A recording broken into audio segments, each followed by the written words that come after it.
Agua de Coco, the best water money can buy. Aloha again, folks. Today, excuse me, get the throat straight. Oh, there we go. Today on the gardening channel, we're going to be harvesting some seed pods from these plants, which we have here. Purple kale, cabbage, or I'm sorry, Brussels sprouts,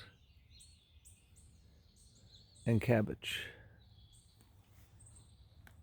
We'll be harvesting enough seeds off these here plants to last a lifetime. But essentially all we're going to do is we're going to cut these are the pods. We're going to cut these off, put them in the Ziploc bags. Not zip them up because we want the moisture to get out because they're still green.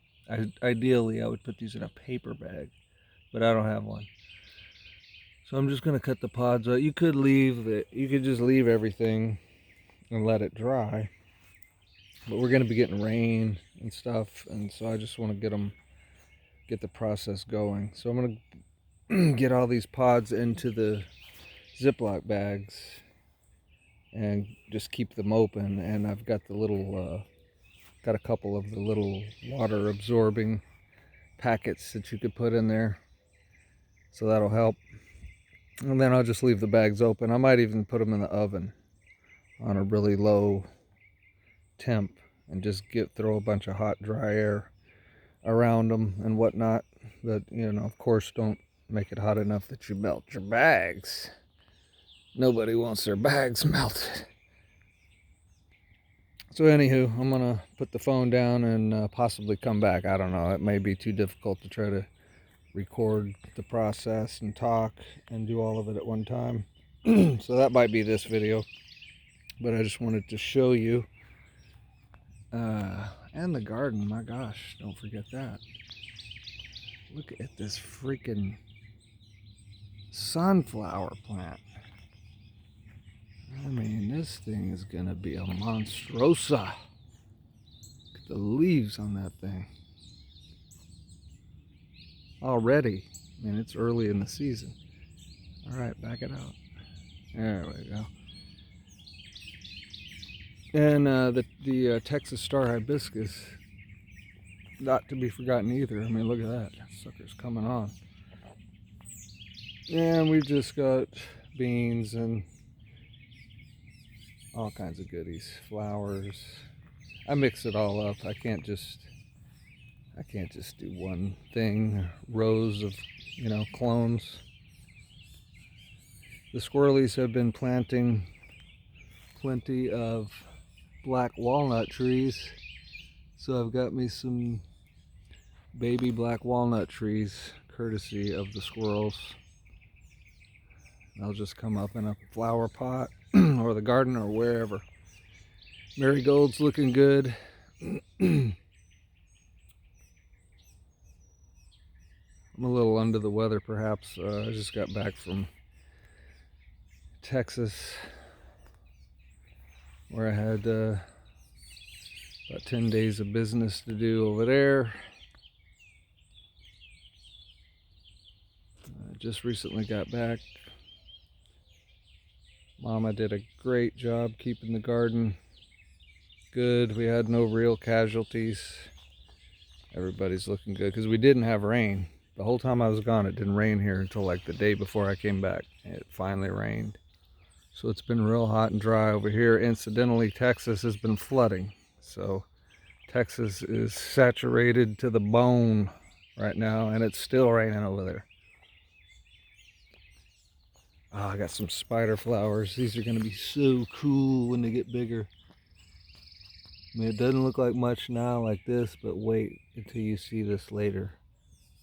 When the blooms are bigger and it's out more, it's going to be freaking awesome.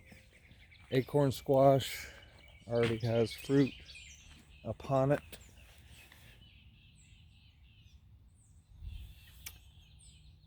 And she has just been loving the heat. melons have come up and been planted in the garden. Some of these were from seed, a lot of these, like this big one right here. That's from seed. This season. Started in that little greenhouse. This is from seed this year. This is a cherry tomato. The bok choy has gone to seed. So you can see here we'll have some more seeds to harvest a little bit later. Here's another one. Looks like a darn weed when it looks like this, but it's called bolting. The plant bolted, made a nice big seed pod, but normally, you know, it looks like sort of lettucey like that. And look at these leaves. I mean, look at this thing, man. Swiss chard. Sucker's doing great. Everything in this dirt does great. This is really good, rich soil. Here's another tomato from seed. I can't remember what this one is, but I've got, I think I've got 8 different tomatoes this year. And we'll go briefly look at the teepee plants. Beans, 2 kinds of beans and acorn squash going over here. It's coming along quite nicely. So that's it. We won't go in the shade garden today, even though it's killer over there too. A lot going on in the garden. This is the gardener's favorite time of the year. Cutting I brought back up from my last trip from Texas. Rose of Sharon, but this is a little different in my book for the Rose of Sharon I'm used to. But I got this cutting from my dad's, and this has red and white flowers on the same plant. So looking forward to that one getting bigger, and I can take cuttings off of it quite easily. Rose of Sharons are in the Hibiscus family, and you can take cuttings off of them and stick them in water and get some rooted cuttings fairly easily. So it's going to be nice to propagate that one a little more. And then back here, I don't know if you remember the transplanting of the hydrangea from my neighbor's girlfriend was getting rid of these. Had to get rid of them. So they were pretty much yanked out of the ground and headed for the burn pile. And my neighbor said, "Do you have any interest in these?" Now, of course, they weren't blooming at the time, and they were all wilted up and looking pretty sad. And so I got 3 of them. 2 of them look like this. One of them was a really big plant that didn't have much roots with it, and it's completely brown. It looks like sticks, but it is green still. It's not dead, so there's a chance it's going to come back still. The whole plant probably won't come back, but it'll come back enough to be a plant.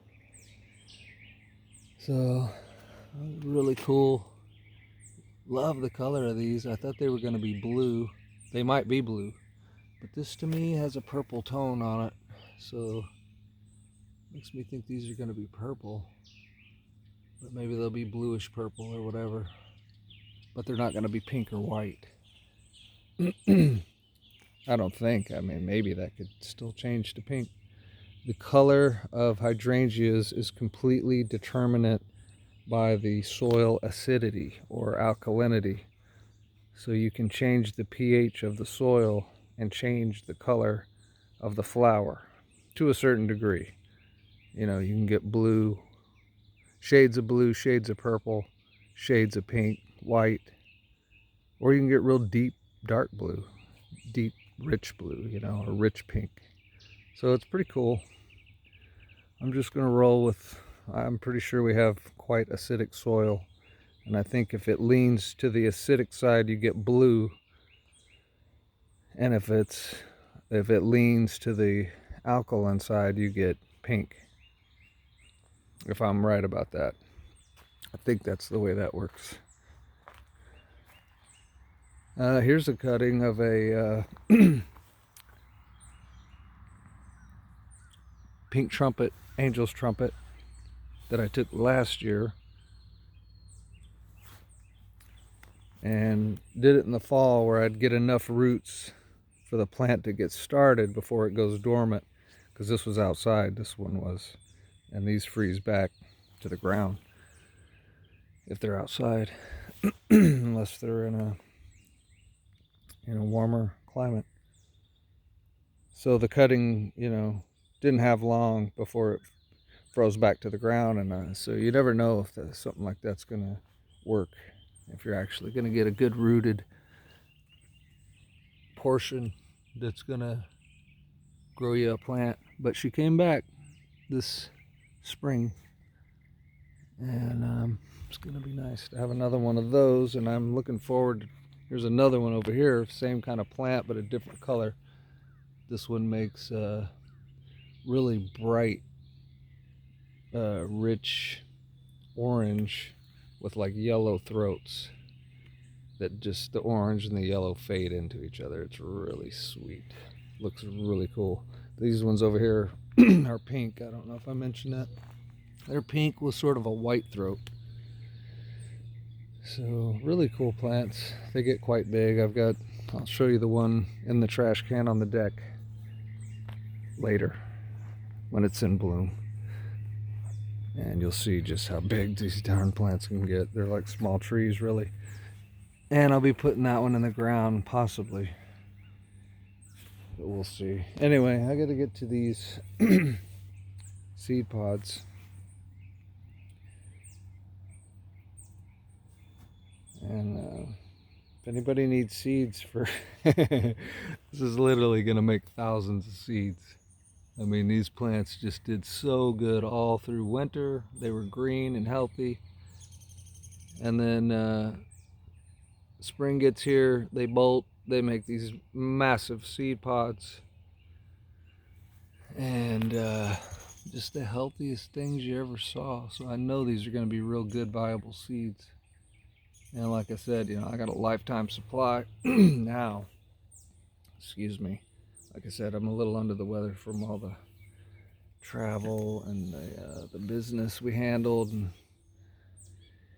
just been generally pretty busy and not in the garden. So we're getting back to handling stuff in the garden. I mean, there's always something to do, there's always, sometimes the something to do is just lay back and enjoy the fruits of the labor, as they say. But there's always, we did weeding yesterday, which there wasn't much of. When you garden like this, you don't have to fuss with grass and weeds. That's why I garden like this. It's the easiest, most economic way. Economically meaning the energy you are personally expending out of your tank. But love and light to everybody. I'm not gonna go into politics or any of the matrix insanity on this one. No NPCs are gonna get thumped with the good book.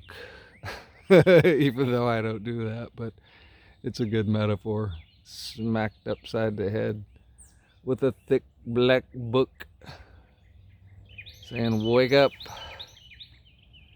Incidentally, this is some really good water. Gosh, coconut water with the pulp, the little chunks.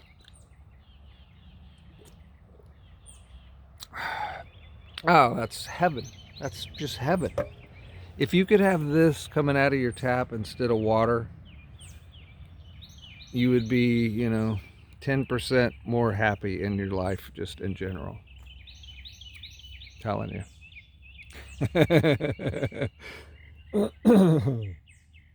All right. Love and light, everybody. See you soon. Oh, XRP is hovering right around $1. Incidentally, it did dip to 65 cents, so you could have picked some up on a nice little sale there. And if you know, you know. If you don't, you don't.